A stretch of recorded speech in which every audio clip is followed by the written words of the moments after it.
একটু ওই যেটা পাঠিয়েছো ক্লাসটা নিই।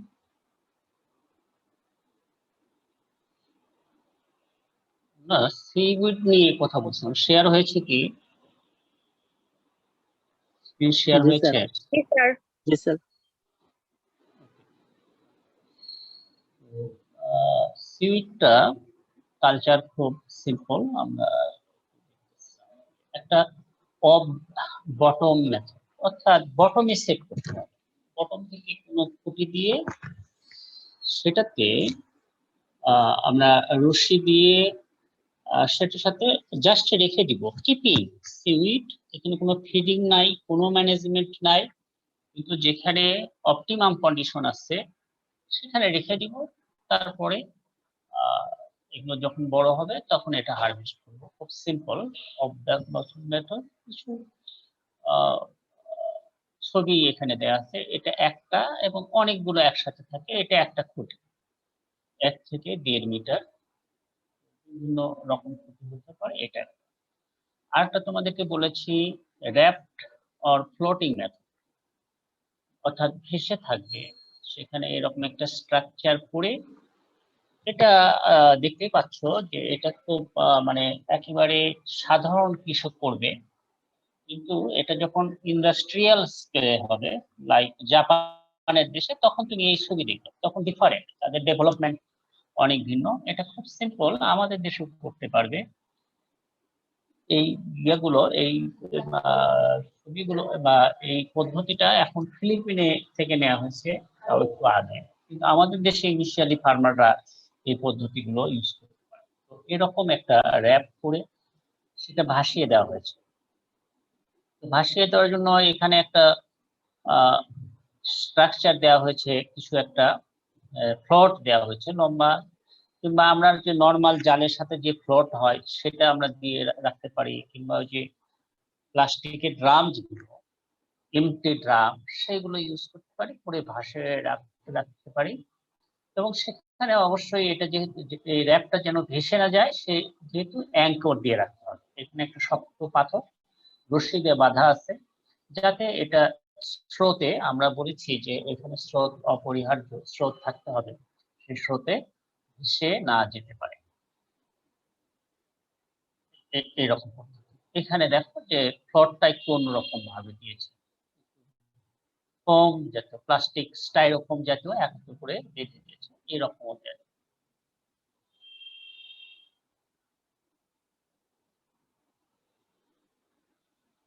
এবং আরেকটা মেথড হচ্ছে, আমরা ইনিশিয়ালি বলেছিলাম লং লাইন।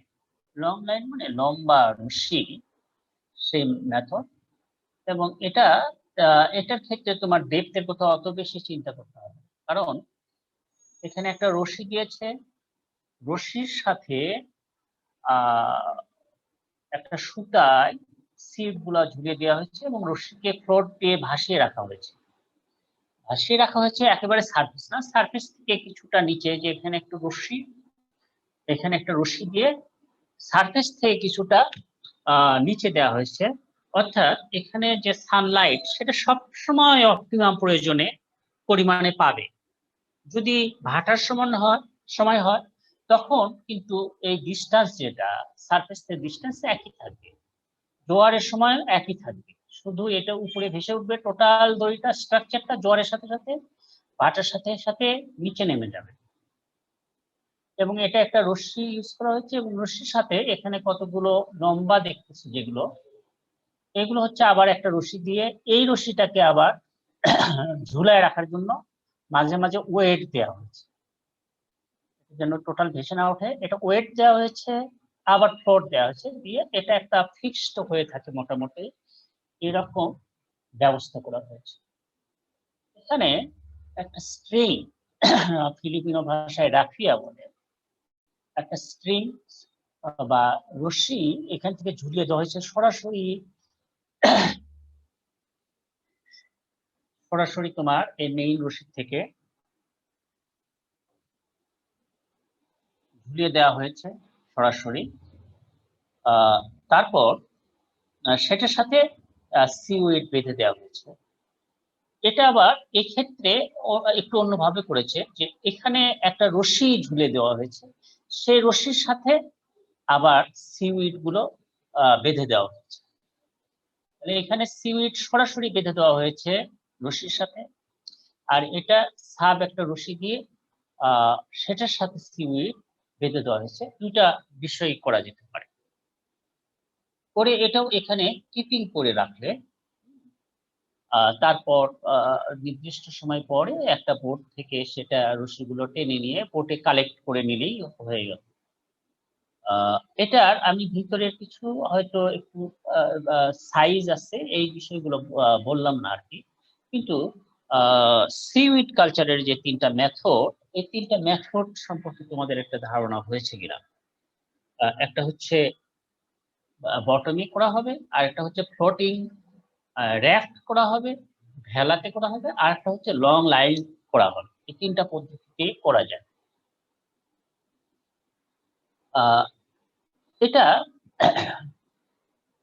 বিভিন্ন স্পিসিস অনুযায়ী 6 থেকে 8 মাস কিংবা 1 বছর পরে এটা হারভেস্ট করা হয়। হারভেস্ট করার পরে এটাতে খেয়াল রাখতে হবে, এটা খুব ডেলিকেট মানে খুবই সফট একটা জিনিস, সাবধানে রাখতে হবে। এবং এটা যেন বিশেষ করে অধিকাংশ ক্ষেত্রে এটা র খাওয়া হয়, ইভেন যদি এটা কোনো প্রসেস করে খাওয়া হয়, কিন্তু এটা যেন নষ্ট না হয় এই জন্য সেটা সবসময় ঠান্ডায় রাখতে হবে। এখানে দেখা যাচ্ছে যে ইয়েগুলো সিউডগুলো একটা স্টাইরোফর্ম বক্সে নেওয়া হয়েছে কিংবা একটা অন্য কন্টেনার নেওয়া হয়েছে, কিন্তু মাঝে মাঝে সেখানে পানি দেওয়া হচ্ছে যাতে এটা শুকিয়ে না যায়, ড্রাই না হয়ে যায়। এইভাবে এটা হারভেস্ট করে এবং এখানে এটা একটা নৌকাতে স্তূপ করা হচ্ছে, কিন্তু নৌকা স্তূপও সেটা একটা কাপড় দিয়ে বা চটের মতো জিনিস দিয়ে ঢেকে দিয়ে সেটা ভিজিয়ে দেওয়া হয়েছে। অর্থাৎ এইগুলো সব যেন ভিজে থাকে। তোমরা দেখবা বাজারে যখন সবজি বিক্রেতা সবজি বিক্রি করে একটু পর পরই পানি দেয় যেন এটা টাটকা থাকে। এইভাবে নিয়ে এসে পরে এটা প্রসেস করতে হবে। এটা হলো সংক্ষেপে সিউইড কালচার টেকনিক। তাহলে সিউইডের কিছুটা ইম্পর্টেন্স আমরা জানার চেষ্টা করেছি, এবং কি কন্ডিশনে এটা হয় সেটা আমরা জানার চেষ্টা করেছি, এবং ফাইনালি আমরা সিউইডের কালচারের তিনটা মেথড সম্পর্কে আমরা জেনেছি, এবং খুবই সংক্ষেপে জেনেছি যে এইভাবে সিউইড করা যায়। এবং আমরা এটা বুঝতে পেরেছি এটা খুবই ভালো একটা কালচার প্র্যাকটিস হতে পারে, যেহেতু সিউইড আমাদের দেশেও চাহিদা আছে এবং বাহিরেও চাহিদা আছে। তো আমি এই চাষ থেকে এখন আমাদের দেশে কি অবস্থা সেটা একটু আলোচনা করব। সিউইড কালচার নিয়ে কারো প্রশ্ন আছে কিনা?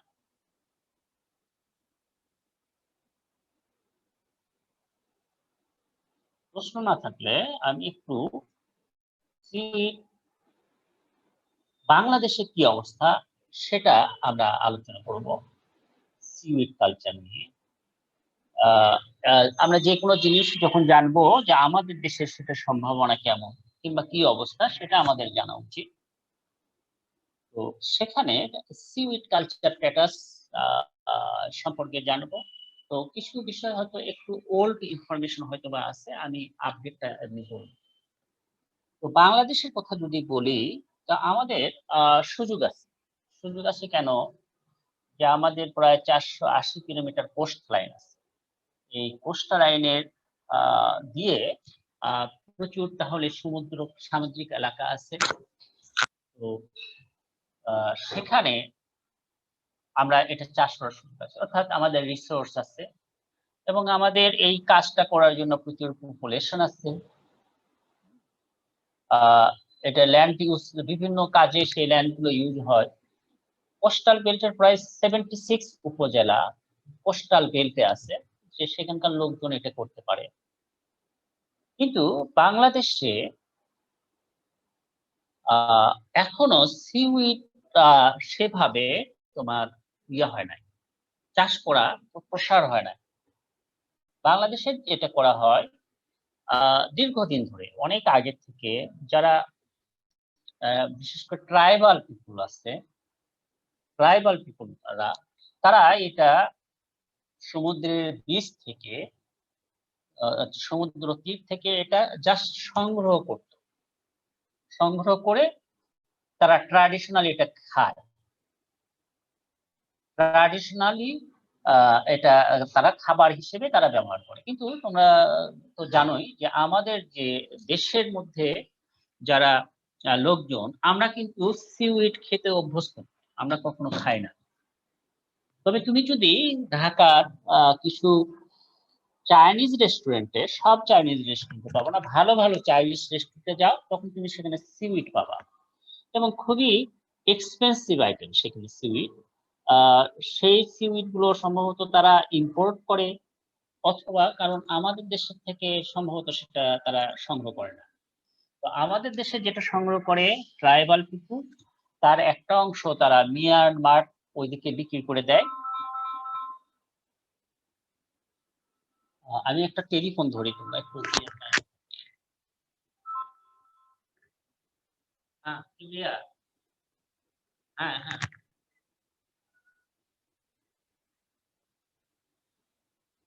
হ্যাঁ, এখন এখনই বলবো।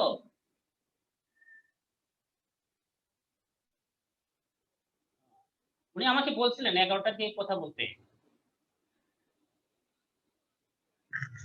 হ্যাঁ হ্যাঁ, তুমি একটু হ্যাঁ হ্যাঁ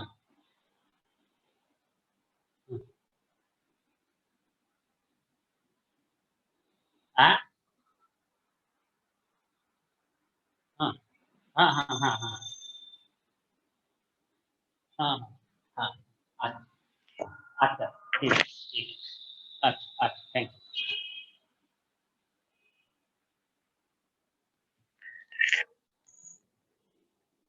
হ্যালো, শুনতে পাচ্ছো?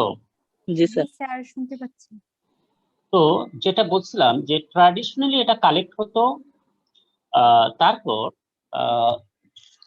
সেটা কিছুটা মিয়ানমারে তারা এক্সপোর্ট করতো, অর্থাৎ বিক্রি করতো, আর কিছুটা তারা নিজের খাবার হিসেবে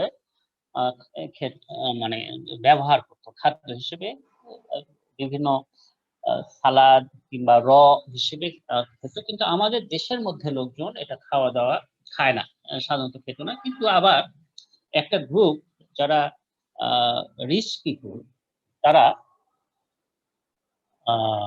এটা চাইনিজ রেস্টুরেন্ট কিংবা ভালো ভালো রেস্টুরেন্টে এটা কিন্তু পাওয়া যায়, এবং আমি নিজেও ঢাকার কিছু ভালো মার্কেটে এটা কিনতে পাওয়া যায়, ভালো শপিং সেন্টারে কিনতে পাওয়া যায়, কিন্তু সেগুলো খুবই এক্সপেন্সিভ। তো এই একটা এক্সপেন্সিভ যদি আমাদের দেশে চাষ করা যায় খুবই ভালো, এবং তোমরা ইতিমধ্যে বুঝেছো এটা খুব সহজ, এবং এটা বিভিন্ন কাজে ইউজ হয়। এই কথাগুলো বলেছে আমাদের কোনো সিউইড ইন্ডাস্ট্রি নেই রেগুলার।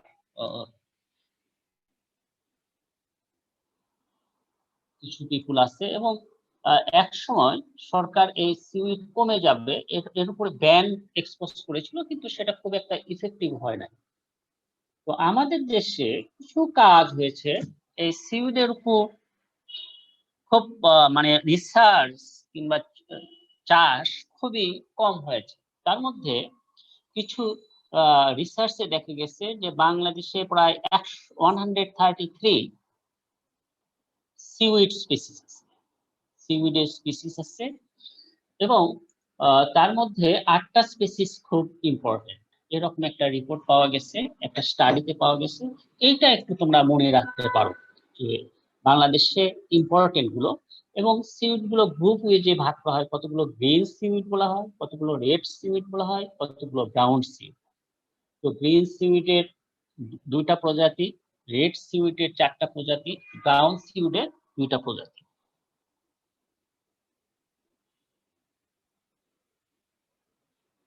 তো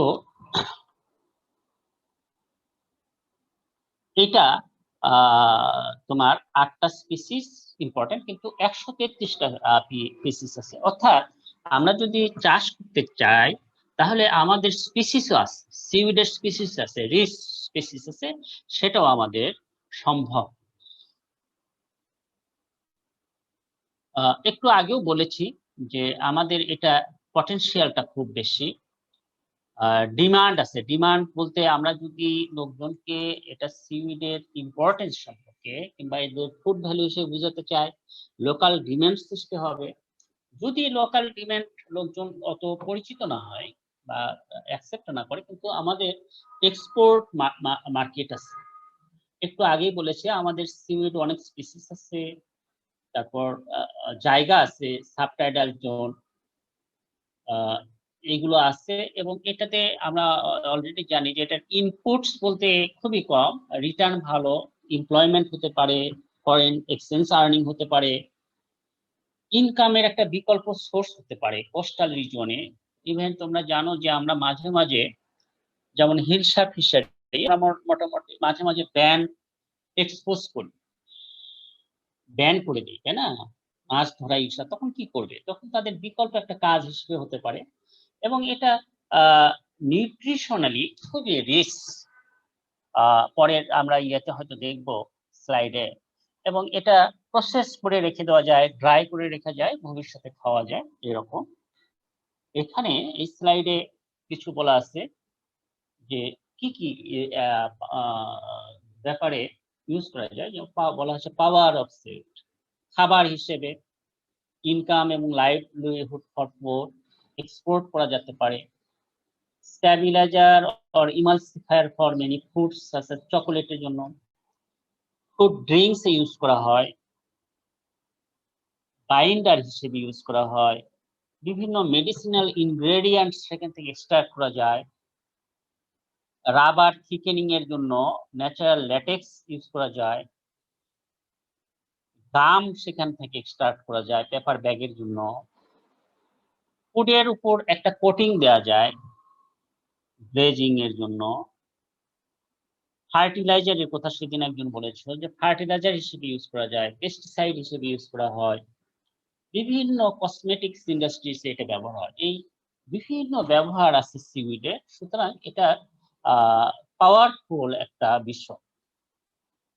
এখানে আমরা যদি দেখি, এটা তোমাকে খুব বেশি এই চার্টটা তোমার মুখস্থ করার প্রয়োজন নাই, কিন্তু তুমি শুধু ধারণা রাখবা যে দুইটা স্পিসিসের, বাংলাদেশে দুইটা স্পিসিসের তোমার প্রোটিন কন্টেন্ট দেখা হয়েছে, নিউট্রিয়েন্ট কন্টেন্ট, তার মধ্যে প্রোটিন যে ইম্পর্টেন্ট সেটা 16 to 80% প্রোটিন সেখানে থাকে।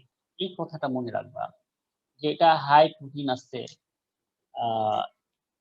লিপিড এবং কার্বোহাইড্রেট আছে, অর্থাৎ নিউট্রিয়েন্ট হিসেবে এটা রিচ। এবং আরো কিছু স্পিসিস যেটা অন্যান্য দেশের কিছু স্পিসিসের শুধু প্রোটিনের কথাটা একটু মনে রাখবা যে প্রোটিন কিরকম। বিভিন্ন স্পিসিসের দেখা গেছে ইভেন 34%, 18%, 16%, 22%, এভাবে বিভিন্ন প্রোটিন আছে, তাই না?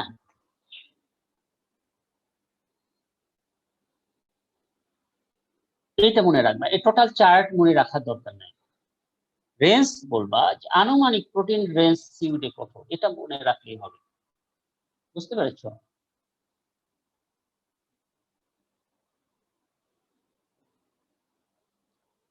এখন এখানে সিউইড থেকে কিছু প্রোডাক্ট দেখা যাচ্ছে, এটা বাংলাদেশি চিত্র, বাংলাদেশের কোনো লোকজন সিউইডের বাংলাদেশের পার্সপেক্টিভ থেকে কিছু প্রোডাক্ট তৈরি করেছে। এখানে দেখছো মনে হয় সিউইড কেক, সালাদ, হ্যাঁ, তারপরে ভেজিটেবল করেছে, নুডলস করছে, হ্যাঁ, পিঠা, তারপর এটা একটা ভেজিটেবল করেছে, তাই না? পুডিং করেছে, বিস্কিট করেছে, এটা কি করেছে, আর একটা কিছু একটা করেছে। এরকম বিভিন্ন প্রোডাক্ট তারা করেছে। তো এটা সম্ভব। এখন আমাদের দেশে সিউইড চাষ করতে গেলে কতগুলো বিষয় একটু চিন্তা করতে হয়, এটা একটু ইম্পর্টেন্ট,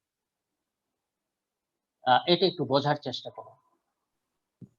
সিউইড চাষ করব আমরা, তো এটা একটা হলো সিউইড কাল্টিভেশন করতে গেলে একটা হতে হবে বায়োলজিক্যাল ফ্যাক্টর। বায়োলজিক্যাল ফ্যাক্টর বলতে সেখানকার যে স্পিসিস গুলো আছে সেইগুলো আমাদেরকে জানতে হবে, সেইগুলো চাষ উপযোগী কিনা, সেগুলোর গ্রোথ, তারপর সেগুলো কতদিনে ম্যাচিউর হয়, এই বিষয়গুলো জানতে হবে।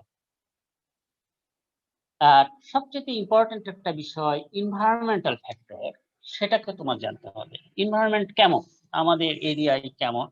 আমরা অলরেডি বলেছি যে এনভায়রনমেন্ট গুলো কেমন হতে হবে, কিন্তু আমাদের দেশের এনভায়রনমেন্ট গুলো কেমন, আহ, এটা ফেভারেবল কিনা সেটা জানতে হবে। সে সম্পর্কে আমাদের নলেজ খুব কম আছে। আহ, তথ্য আমাদের খুবই কম, বিশেষ করে পলিউশনের অবস্থাটা কি সেটা আমাদের খুব বেশি নাই। আমরা হয়তো এমনি জানি যে হয়তো পলিউটেড আছে, কিন্তু কোন জায়গায় পলিউশন বেশি, কোন জায়গায় কম, এই বিষয়গুলো আমাকে জানতে হবে। এই বিষয়গুলো জানতে হবে কি বলে, সিউইড কাল্টিভেশন যদি আমরা আমাদের দেশে ডেভেলপ করতে চাই। এবং আমার আরেকটা বিষয় হচ্ছে টেকনোলজি এবং সায়েন্টিফিক নলেজ, এটাও থাকতে হবে। এটাও আমাদের সাফিসিয়েন্ট নাই। আমাদের দেশের একটা সমস্যা হলো যে আমরা অনেক জিনিসে, এখন তোমরা খেয়াল করেছো কিনা, যে আমরা ইউটিউবে চলে যাই, ইউটিউবে যে ওখানে কিছু একটা দেখে আমরা শুরু করতে চেষ্টা করি, কিন্তু এটা সঠিক পদ্ধতি না। এখানে আমাদের পরিবেশে যথেষ্ট নলেজ, আমাদের পরিবেশে গবেষণা ভিত্তিক তথ্য থাকতে হবে। সেই তথ্যের ভিত্তিতে তোমার তোমাকে চাষটা করতে হবে, সেই নলেজ আমাদের নেই। কিন্তু আমরা রেডিমেড, যদি বিদেশে এক জায়গায় হয়েছে যে এইভাবে করে আমি সেইভাবেই করব, সেটা কিন্তু হবে না। সেই জন্য টেকনোলজি এবং সায়েন্টিফিক নলেজ থাকতে হবে, এবং সেটা আমাদের রিসার্চের মাধ্যমে ডেভেলপ করতে হবে। কেউ কেউ রিসার্চ ছাড়াই শুরু করে দেয় এবং ক্রেডিট নিতে যায় যে আমি শুরু করলাম, আমি পেরেছি, কিন্তু আলটিমেটলি তারা সাকসেসফুল হতে পারে না। তো এটা একটা ইম্পর্টেন্ট বিষয়। আর আরেকটা বড় ব্যাপার হচ্ছে socio economic factor. Socio economic factor বলতে যে এটা খুবই ইম্পর্টেন্ট। এটার আবার তিনটা সাব গ্রুপ আছে, যে সোশিও ইকোনমিক, আর্থসামাজিক অবস্থা কেমন। সোশিও ইকোনমিক ফ্যাক্টর বলতে আমাকে দেখতে হবে যে এটার এক্সপোর্ট মার্কেট আছে কি। এক্সপোর্ট মার্কেট না থাকলে এই আমাদের দেশের লোকজন এটা আসলে খাবে কিনা। আমি চাষ করলাম, গবেষণা করলাম, সবই করলাম, দেখা গেল এখানে মার্কেট ডিমান্ড নাই, এখন আমরাও অভ্যস্ত না। তো সেটা দেখতে হবে যে এই সোসাইটি এটা কি অ্যাকসেপ্ট করবে কিনা। তবে সিউইড নিয়ে অ্যাকসেপ্ট না করার কোনো বিষয় নাই, কারণ কতগুলো মেরিন অর্গানিজম নিয়ে ডিবেট আছে, যেমন চিংড়ি খাবে কিনা, কাঁকড়া খাবে কিনা, কিংবা ঝিনুক খাবে কিনা, এটা নিয়ে ধর্মীয় বিভিন্ন সামাজিক কিংবা রুচির বিভিন্ন প্রবলেম, সমস্যা আছে। কিন্তু সিউইডে এই ধরনের কোনো সমস্যা থাকার কথা না। এটা তো আমাদের দেশে অ্যাভেলেবল না সেরকম, কিন্তু এই জিনিসটাও স্টাডি করতে হবে। এই সোশিও ইকোনমিক ফ্যাক্টর গুলো দেখতে হবে। তার মধ্যে তিনটা জিনিসের কথা বলেছি আমি। ইকোনমিক ডিমান্ড কেমন, এটা অ্যাব্রোড, হোম এবং অ্যাব্রোডে ডিমান্ড কেমন, এবং কস্ট অফ প্রোডাকশন কেমন হবে সেটা জানতে হবে। পলিটিক্যাল সিস্টেমটা জানতে হবে। পলিটিক্যাল সিস্টেম বলতে যে আমাদের দেশের যারা চালায় আর কি, তারা এটাকে কিভাবে দেখে, তারা কি এটা চাচ্ছে কিনা, এবং লোকাল যে পলিটিক্যাল সিস্টেম সেটাও জানতে হবে। আরেকটা হচ্ছে লিগ্যাল সিস্টেম, এটাও একটা ইম্পর্টেন্ট বিষয়। লিগ্যাল সিস্টেম ইম্পর্টেন্ট বিষয়। কেন এই ধরনের কোনো সিস্টেমই নেই। কেউ একজন একটু রেসপন্স করো তো দেখি, আজ কাউকে প্রশ্ন জিজ্ঞেস করলাম না, লিগ্যাল সিস্টেম কেন ইম্পর্টেন্ট,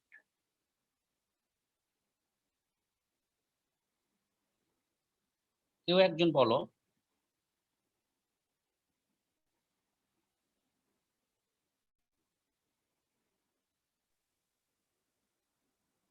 নোবডি, কেউ নাই? তোমরা কি আমাকে শুনতে পাচ্ছ? স্যার শুনতে পাচ্ছি স্যার শুনতে পেয়ে চুপ করে আছো কেন? তোমাদের এই সেন্টিমেন্ট আমি বুঝলাম না। আমার প্রশ্ন শুনতে পেয়ে চুপ করে আছো কেন? অ্যাটলিস্ট তোমার তো আনসারটা হওয়া উচিত যে স্যার এটা বুঝতে পারছি না, এ পর্যন্ত তো বলবা। বলো। স্যার বলি স্যার লিগ্যাল সিস্টেম আমার মনে হচ্ছে স্যার এক্ষেত্রে কোনো প্রকার কারচুপি বা কোনো দুর্নীতি করা যাবে না এরকম কিছু, মানে রাইট ওয়েতে কাজ। স্যার এক্সপোর্টের জন্য ইম্পর্টেন্ট। আমরা তো স্যার নিজেরা কালচার করলেও এক্সপোর্টের ক্ষেত্রে স্যার গিয়ে দেখা যায় যে কিছু ফ্যাসিলিটিস আছে, তো স্যার ও ক্ষেত্রে স্যার অন্য দেশের পারমিশন বা এইসব ক্ষেত্রে বা এরকম কিছু কি স্যার? পারে।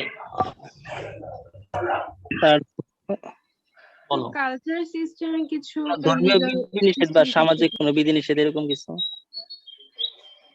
হ্যাঁ, এইগুলো হতে পারে, কিন্তু আমি যেটা লিগ্যাল সিস্টেম দেখছি, যেমন ধরো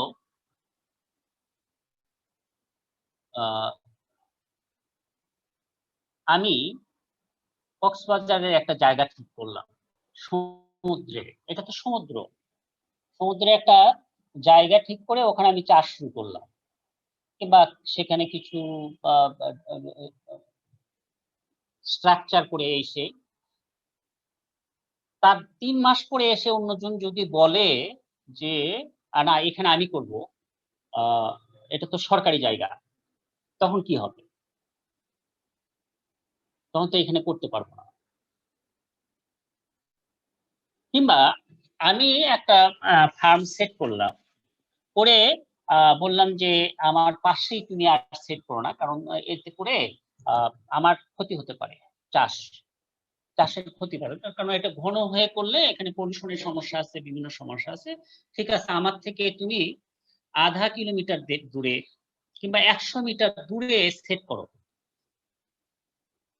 তখন সে বলল যে এটা তুমি আমাকে কেন বলছো, আমার যেখানে ইচ্ছা সেখানে সেট করবো, এটা তো সরকারি জায়গা। তখন ব্যাপারটা কি হবে? খুবই এলোমেলো হয়ে যাবে।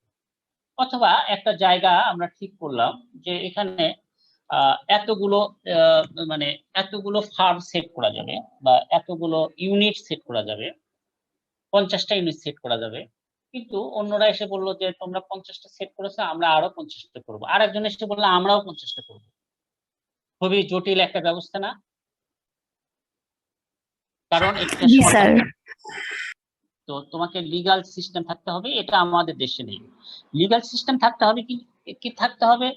তোমাকে এখানে থাকতে হবে যে কক্সবাজারের এখান থেকে এখান পর্যন্ত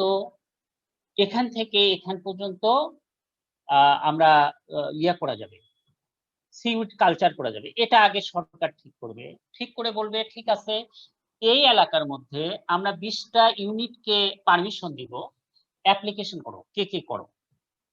তারা টোকেন একটা চার্জও নিতে পারে অথবা নাও দিতে পারে।